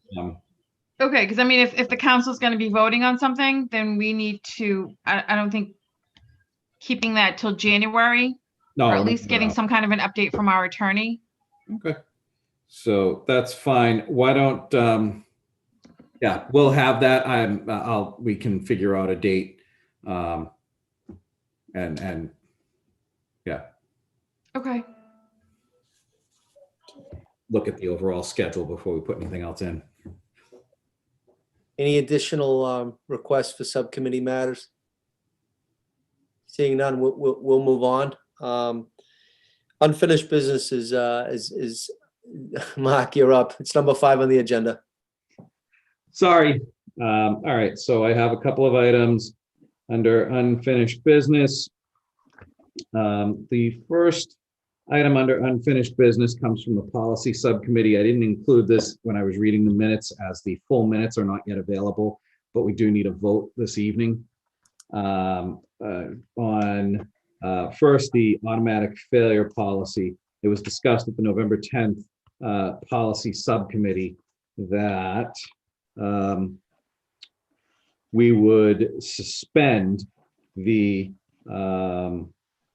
motion was made to recommend to the full committee to suspend the automatic failure policy due to absences at the high school, middle school, Frederick Douglass Academy, Champion High School, and Edson Academies. Could I entertain a motion on that, please? So moved. Mr. Sullivan has a motion. Is there a second on the motion, please? Second.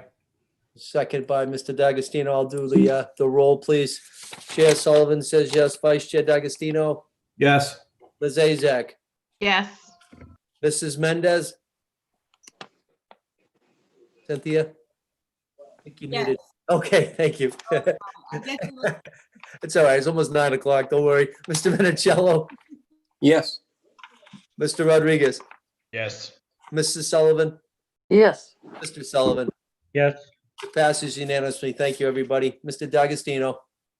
Thank you, Mayor. I had one more item, and that is we had a discussion to review reopening policy and reviewed the metrics, the new system set forth by the governor, and had the deep dive of our numbers, and it was recommended to the full school committee that we remain in remote learning until December 23rd. Further, that the committee will continue to have policy subcommittee meetings every 2 weeks to continue to evaluate our learning model, which is why I put those 2 dates out there for the next 2 policy subcommittees. So we need to vote on that. I also believe that on that motion, we would be having Dr. Herman come in to give us the update. Well, in this case, it was Zoom. We're not going anywhere, right? So that again, it just kind of piggybacks into the motion. So as I entertain a motion, is someone going to offer a motion on that?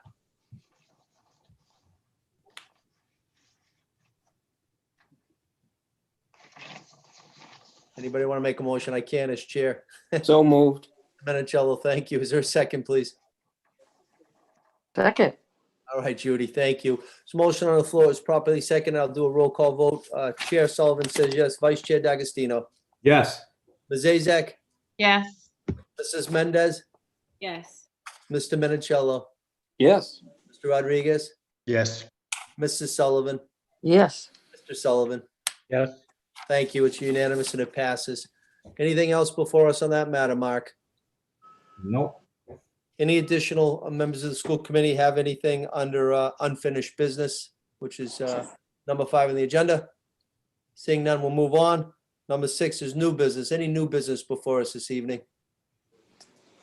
Seeing none, we'll move on. Number 7, I know it's on the agenda as executive session, but I confirm with Mike and Melinda, we have no executive session, but we just need to confirm that again for the record. Superintendent, there's no executive session this evening, correct? No, Mr. Mayor. Thank you, Mr. Superintendent. We'll go on to, some say the best part of the night. I don't know. Number 8, is there a motion to adjourn? Motion to adjourn. Second. There's a second. Motion on the floor by Mr. D'Agostino, was seconded by Mrs. Mendez. I'm going to do a reading of the roll. Chair says yes. Vice Chair? Yes. Ms. Azak? Yes.